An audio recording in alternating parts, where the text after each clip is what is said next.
Hey guys, it's Michael the DC Multiverse Collector. Let's take a look at the Aquaman and the Lost Kingdom Storm Seahorse.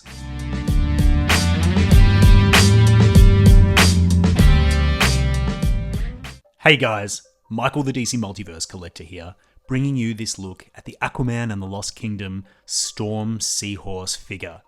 Now, I wasn't originally going to pick this up. This is something of an unexpected review for me. I saw this on sale here at EB Games in Australia, what we call it Zing here, but anyway, that's a whole thing. It was on sale, buy one, get one free, so I picked this up. Now, on the face of it, this looks like the sort of thing that McFarlane does really well. These sort of weird creatures, animals, vehicles. This is sort of a combination of vehicle and creature. Anyone who got the Avatar Way of Water figures knows that McFarlane knows his way around a sort of an alien or like a sort of a sea creature. So this is right up his alley. And even in the box, you can see sort of how beautifully it's sculpted. The colors look terrific. I'm really interested to see what this guy's like out of the box. The box is fairly rudimentary. Aquaman and the Lost Kingdom, Storm. On the back, we get some very, very cartoony art of Jason Momoa Aquaman riding Storm. Bears no resemblance to how this will look in the movie. I suppose it's kind of cute, but why not use a still from the movie? Very strange. But anyway, I'm going to try and keep this review snappy. So without any further ado, let's get this figure open. Before we do though, please consider liking, subscribing, all that good stuff. It really helps me out. Okay, so here's everything you get in the box. Starting with the least interesting, let's have a look at the trading card. You'll see it has more of that cartoony art of Storm, and on the back you get a very, very simple data file you can pause if you want to read more about Storm. Next, you'll see we get this metallic rod with a ball at the end. Now this is for inserting into this ultra large oval shaped DC display base. Now I've never seen one this shape before. Some of the statues have circular bases. This is the first oval base I can remember. I could be wrong about that. And what you do is you place this in here and then you place the ball in the bottom of Storm. I'll show you that in a minute. I'm not going to do it on camera because it actually requires some finesse if you're not going to break this. So anyway, that's the idea. For anyone who's got those Avatar Banshee figures, it's the same concept. So there you go. And Storm is here. He comes in two pieces. He comes with his tail piece, which looks great. And there's the main torso and head. Now, this is extremely heavy. It's way heavier than I thought it would be, and it's already extremely satisfying. I just know that if another manufacturer made this, it would be hollow inside. This ain't hollow. You can kind of see there's hollowness at the core, but it's like thick, chunky plastic, and it really feels great in the hand. And can I also say, it smells fantastic. It has this really sort of artificial paint plastic smell. I know that sounds so weird, but it has to be experienced to be understood. And if you know what I'm talking about, let me know in the comments. Do you love that plastic smell, that intensely artificial plastic smell? I think this, yeah. Anyway, it's got a great, great scent. You'll just have to trust me on that. So without any further ado, let's get him all assembled on the stand and see what he looks like. Okay, so here's Storm fully assembled on his stand. I gotta say, actually assembling the Storm figure was very simple. The tail just ports in, very simple. You just give it a few twists and it's in and it's fine and it's great. Actually getting this rod ball peg into that little hole under there in his torso was, for me, it was extremely, extremely difficult. That ball did not want to go in there. So what I had to do was pour hot water over the torso and over the hole, soften that up, and then the ball just went in after about 10-15 seconds of pouring hot water over the hole. That did the trick. I tried dipping the ball peg or the ball joint in water. That did not actually resolve it. I had to pour water over the port that it goes in. What I have to stress is do not, and I mean do not, try and insert this rod into the torso with this base attached. Because if you put too much pressure on that ball while it's attached in here, a lot of that pressure will gather down there in that little plastic thing that's holding the rod in place and it will crack. So I cannot recommend enough, you get the rod attached in the torso first, then you attach the whole thing to the display stand. and that will work. Otherwise, you will break your display stand. I think it actually might have been Ahsoka the Geek. Shout out to Ahsoka and his awesome channel. I think he may have broken his display stand a bit by doing it that way. And I can see how he could have done that because it's actually exceptionally tough, and the pressure needed to get this rod into the torso is so great that I'm not surprised that the plastic base cannot handle that pressure. So bear that in mind. Having said all of that, when he's assembled, he looks great. He stands quite tall off the ground, about 13.5 inches, for those of you in the States. So he sits quite high, and he's in a really, really nice length. I think as a display piece, this is beautiful. I'm not going to go over my usual articulation in detail because there's not much to be had, but let's talk about the aesthetics first. First up, I think the general shaping of Storm is quite beautiful.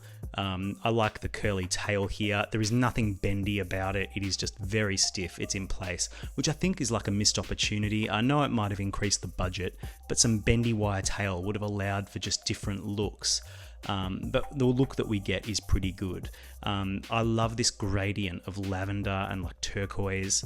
I just think it's just beautiful, and it like complements the gold on the saddle and the like chest armor, which you can see here really nicely. And I mean, look at the detail in the armor.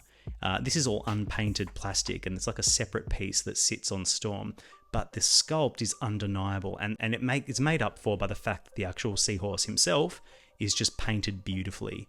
It's simple, but like the pearlescent color really brings out the detail in the sculpt, all these little fine ridges. This looks like the sort of figure that was based on a 3D scan, maybe the one they used from the movie. I don't know that for a fact, but that's the look this has. It looks like it's got a mold that's been developed from a computer-generated sculpt. That's my sense of it. If anyone knows anything for a fact, let me know. But that's the vibe I get, and the results you can't argue with. Let me show you some of the details. So you've got the fins here. These are articulated, so you can articulate these sort of around, flat, on both sides. So that works nicely. The tail can be articulated, but obviously it breaks up the sculpt and looks absolutely ridiculous. Coming in for a closer look at Storm's face, the head sculpt, it's beautiful. There's no articulation at the jaw, which might have given him a bit more personality, but I suppose it may make sense in universe if the seahorse doesn't open his mouth. Again, this headpiece is a separate bit that's glued on, no paint, but it's cast in very nice gold plastic, and I think it looks really, really good. Actually, I tell a lie. This headpiece actually may be painted gold, whereas this is gold plastic. I think they look slightly different. Yeah, this has got a shine to it, which makes me think it's paint, but it is a separate piece. You see all these spikes here, a little bit softer plastic. They look excellent. The little seahorse ears.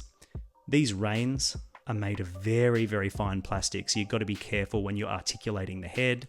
See, the head articulates from side to side, down, but not up.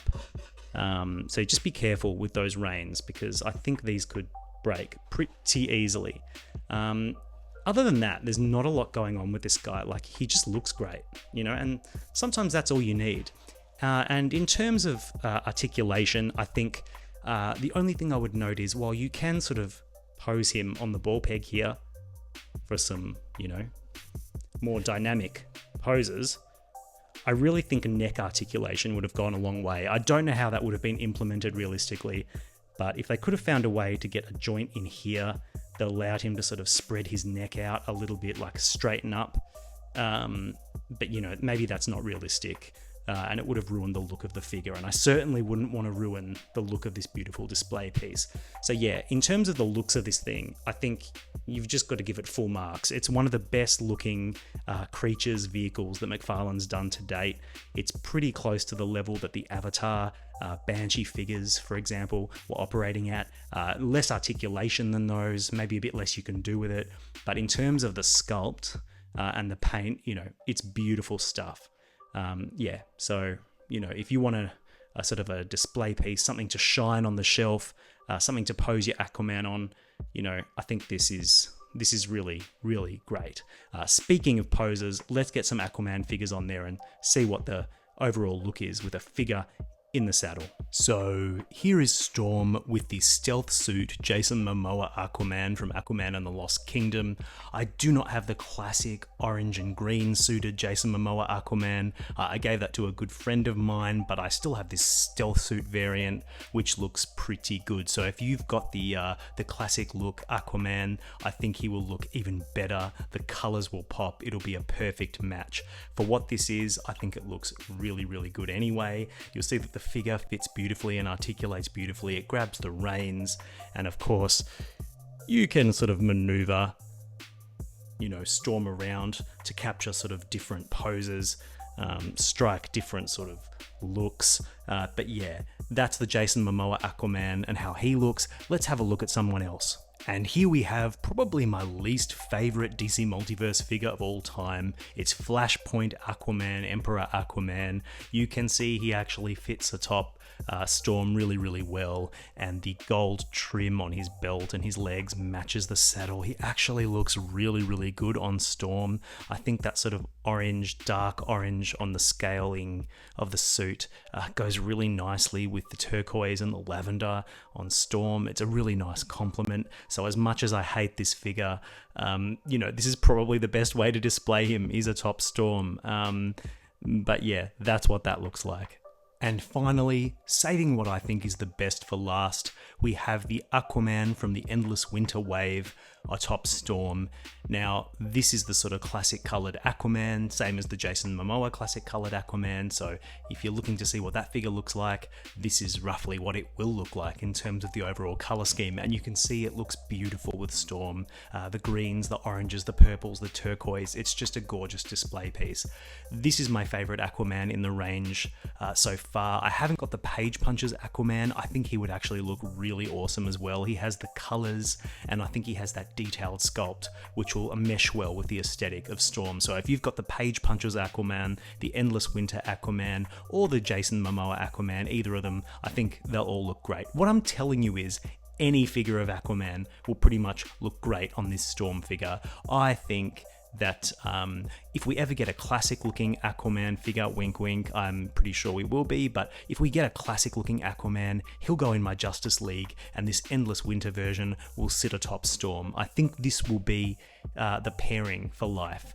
Endless Winter, Aquaman, and Storm. I think they go beautifully together, and I really like that even though this is a movie figure technically, he goes so well with the comic based designs. I think that's just really nice.